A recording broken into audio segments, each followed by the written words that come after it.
नमस्कार दोस्तों, मैं शौर्य बुरी, सहायक आचार्य, राजकीय महाविद्यालय घुड़ा। आज का जो हमारा टॉपिक है वो है कैनन ऑफ टैक्सेशन, कराधान के सिद्धांत। जो ये राजकोषीय नीति के अंतर्गत सरकार सार्वजनिक व्यय करती है, सार्वजनिक कर लगाती है, सार्वजनिक उधार लेती है, इन सब का अध्ययन हम पब्लिक फाइनेंस, लोक वित्त के अंदर करते हैं। ये अपने बीए पार्ट थर्ड का इम्पोर्टेंट टॉपिक है। इसके अंतर्गत हम पढ़ेंगे कि कर किस प्रकार के होने चाहिए, इनके सिद्धांत कौन कौन से हैं और कौन कौन से अर्थशास्त्रियों ने कितने प्रकार के सिद्धांत दिए हैं। कराधान के सिद्धांत से हमारा तात्पर्य उन विशेषताओं या गुणों से है जो एक अच्छी कर प्रणाली में होना चाहिए। कोई भी एक अर्थव्यवस्था है, उसमें करों का जो सिस्टम है, टैक्स लगाने का टैक्स सिस्टम जो है वो एक कैसा है, उसकी करेक्टरिस्टिक कैसे हैं, उसकी क्वालिटी कैसी है, इसका अध्ययन हम कराधान के सिद्धांत के अंतर्गत करते हैं। वास्तव में कराधान के सिद्धांत एक कर के प्रशासनिक भाग से संबंधित है कि एक कर का एडमिनिस्ट्रेशन किस प्रकार किया जाता है। एडम स्मिथ ने सबसे पहले 1776 में कराधान के सिद्धांतों या कैनन को तैयार किया था। 1776 ईस्वी में एडम स्मिथ ने कैनन ऑफ टैक्सेशन दिए थे। इन्होंने 4 सिद्धांत करारोपण के दिए थे। यहाँ तक कि 21वीं सदी में करों को लागू करने और एकत्रित करने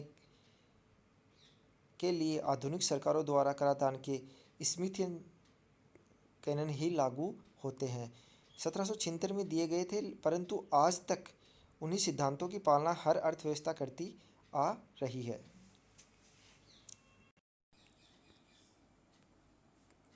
एडम स्मिथ के द्वारा कराधान के 4 सिद्धांत दिए गए थे। पहला सिद्धांत है समानता या इक्विटी का सिद्धांत, द कैनन ऑफ इक्विटी। समानता का जो सिद्धांत है वो एडम स्मिथ द्वारा प्रतिपादित पहला सिद्धांत था।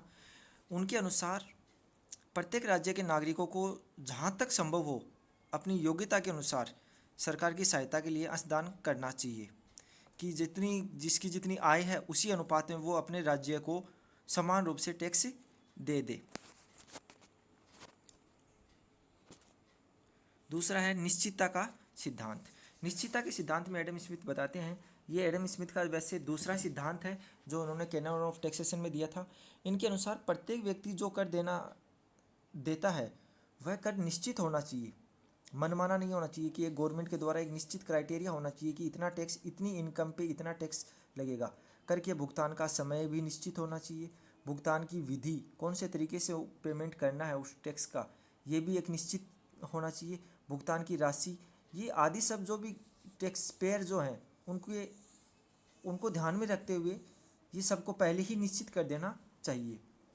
किसी व्यक्ति को कितनी रकम अदा करनी है, इसकी निश्चितता टैक्स लगने से पहले जो टैक्स पॉलिसी है या जो टैक्स एडमिनिस्ट्रेशन डिपार्टमेंट जो है वो पहले से डिसाइड कर लेगा।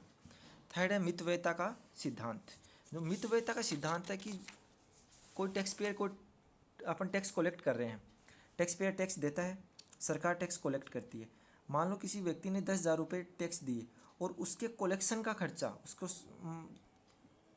उस टैक्स कलेक्शन का खर्चा अगर 5,000 रुपये आ गया तो फिर उस टैक्स की जो इनकम है वो एक्चुअल में जो होनी चाहिए थी वो थी 10,000 और वास्तव में जो होती है वो केवल 5,000, क्योंकि टैक्स कलेक्शन के अंदर इतना खर्चा आ गया। तो स्मिथ कहते हैं कि प्रत्येक कर इस प्रकार लगाया या वसूल किया जाना चाहिए कि उसके द्वारा राज्य के कोष में जितना धन आए लोगों की जेब से, उसके अलावा फालतू धन कम से कम मात्रा में निकले। मतलब लोगों की जेब से जितना पैसा लग रहा है उतना का उतना सरकार के। कैनन ऑफ टैक्सेशन में जो लास्ट है वो है सुविधा का सिद्धांत, canon of convenience. Adam Smith का तीसरा या चौथा जो सिद्धांत है वो है सुविधा का सिद्धांत। इसमें एडम स्मिथ कहते हैं कि प्रत्येक कर ऐसे समय और ऐसी रीति से वसूल किया जाना चाहिए कि उसको अदा करने के लिए करदाता सबसे अधिक सुविधाजनक हो। इस प्रकार कराधान के जो मुख्य 4 सिद्धांत है वो एडम स्मिथ ने दिए थे। पहला सिद्धांत समानता, दूसरा निश्चितता, तीसरा मितव्ययता, चौथा सुविधा। इसके अतिरिक्त भी कुछ कराधान के सिद्धांत दिए गए हैं जो आधुनिक अर्थशास्त्रियों ने दिए हैं, जैसे उत्पादकता का सिद्धांत, सरलता का सिद्धांत, लोच का सिद्धांत, विविधता का सिद्धांत। इन सिद्धांतों की चर्चा हम नेक्स्ट आगे करेंगे। अब एडम स्मिथ के कराधान के 4 सिद्धांत। समानता का सिद्धांत। समानता का सिद्धांत बताता है कि कराधान का बोझ करदाताओं के बीच समान रूप से वितरित किया जाना चाहिए। ये मैंने पहले भी बताया है कि जिसकी जितनी आय है उस आय के अनुपात में टैक्स लगना चाहिए। दूसरा है निश्चितता का सिद्धांत। किसी व्यक्ति को जो कर देना होता है वह निश्चित होना चाहिए, ना कि मनमाना। एडम स्मिथ के अनुसार भुगतान का समय, भुगतान का तरीका, भुगतान की जाने वाली मात्रा यानी कर देयता योगदानकर्ता के लिए और सभी के लिए क्या होनी चाहिए, स्पष्ट होनी चाहिए। तीसरा मितव्ययिता का सिद्धांत। इस सिद्धांत का तात्पर्य है कि कर जमा करने की लागत यथासंभव न्यूनतम होनी चाहिए। जैसा कि मैंने पहला बताया कि जितना धन लोगों की जेब से निकलता है उतना ही धन राज्य के कोष में जमा होना चाहिए। सुविधा का सिद्धांत। करों को इस तरह से लगाया और एकत्रित किया जाना चाहिए कि न तो केवल करदाता को बल्कि सरकार को भी सबसे बड़ी सुविधा प्रदान करे। कराधान के ये सिद्धांत निश्चित रूप से आधुनिक सरकारों द्वारा लागू किए जाते हैं। कराधान के बुनियादी या क्लासिकल जो सिद्धांत है वो ये ही चारों सिद्धांत है। इसके अलावा कुछ सिद्धांत कराधान के अलग भी हैं, जिसमें पहला है उत्पादकता का सिद्धांत, कैनन ऑफ प्रोडक्टिविटी। ये बेस्टीविल के अनुसार ये जो सिद्धांत दिया था वो दिया था बेस्टीविल, ये आप नोट कर सकते हो। बेस्टीविल ने ये सिद्धांत दिया था। इन्होंने बताया था कि सार्वजनिक वित्त के प्रसिद्ध अर्थशास्त्री चार्ल्स एफ बेस्टवेल के अनुसार करों का उत्पादक या लागत प्रभावी होना चाहिए। इसका तात्पर्य है कि किसी भी कर से होने वाली राजस्व उपज एक बड़े आकार की होनी चाहिए। इसके अलावा इस सिद्धांत में कहा गया है कि केवल उन करों को लगाया जाना चाहिए जो समुदाय के उत्पादक प्रयास में बाधा नहीं डालते हैं। इन्होंने बताया कि सबसे पहले अपन जब टैक्स लगाते हैं तो उत्पादकता को ध्यान में रखना चाहिए। कहने का मतलब जो भी कराधान है वो उत्पादक होना चाहिए।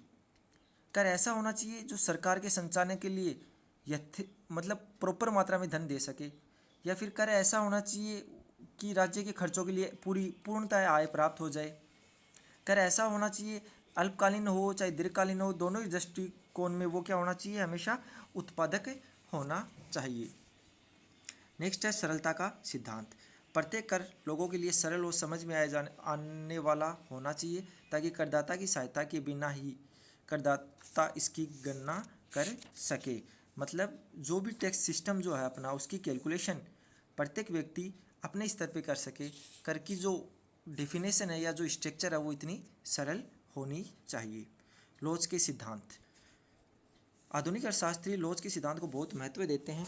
इस सिद्धांत का तात्पर्य एक कर में लचीलापन और लोचदार होना चाहिए। इसे इस तरह से लगाया जाना चाहिए कि करों की दर को स्थिति के अनुसार बदला जा सके। जब भी सरकार को धन की आवश्यकता हो तो उसे कर दर को बढ़ा देना चाहिए, और अगर जब सरकार को धन की आवश्यकता नहीं हो तो करों की दर को कम कर देना चाहिए। तो ये कर जो है वो लोचशील पद्धति के होने चाहिए। जैसे कि फॉर एग्जांपल संपत्ति और वस्तुओं पे जो भी कर लगते हैं वो उतने लोचदार नहीं है जितना कि आयकर होता है। तो ये लोच का सिद्धांत भी एक इम्पोर्टेंट सिद्धांत है। नेक्स्ट है विविधता का सिद्धांत, कैनन ऑफ डाइवर्सिटी। कराधान गतिशील होना चाहिए। इसका मतलब यह है कि एक देश की कर संरचना एक या दो करों के बजाय प्रकृति में गतिशील या विविधता होनी चाहिए। एक कर ढांचे में विविधता लाने से आबादी के अधिकांश क्षेत्रों की भागीदारी होगी। मतलब सिंगल टैक्स सिस्टम और मल्टी टैक्स सिस्टम दोनों का अलग अलग फ़ायदा है। कुछ अर्थशास्त्री कहते हैं कि सिंगल टैक्स सिस्टम होना चाहिए। एक्चुअल में जो अच्छी कर प्रणाली की विशेषता है वो मल्टीपल टैक्स सिस्टम से संबंधित होती है। एक कर में कुछ कमियां पाई जा सकती है। हो सकता है कि वो एक कर लगाए वो राज्य को या उस अर्थव्यवस्था को पूर्ण उतनी आय प्रदान ना करे जितनी उस अर्थव्यवस्था को आवश्यक है। हो सकता है कि कराधान के भार का वितरण जो है वो प्रत्येक व्यक्ति तक संतुलित रूप से ना पहुँचे। हो सकता है कि एक जो टैक्स लगाए उसकी वसूल करने में वो कठिन हो या खर्चीला भी हो सकता है। तो करों का जो प्रकार है, करों में जो है वो हमेशा विविधता होनी चाहिए। कंक्लूजन के रूप में अपन कह सकते हैं कराधान के ये सिद्धांत एक अच्छी कर नीति के आवश्यक अंग माने जाते हैं। दुर्भाग्य से वास्तविक दुनिया में ऐसी आदर्श कर प्रणाली शायद ही कभी देखी जाती है, लेकिन एक कर प्राधिकरण को कराधान के उपरोक्त सिद्धांतों को लगातार बनाए रखना चाहिए ताकि एक आदर्श कर संरचना का निर्माण किया जा सके। Thank you so much.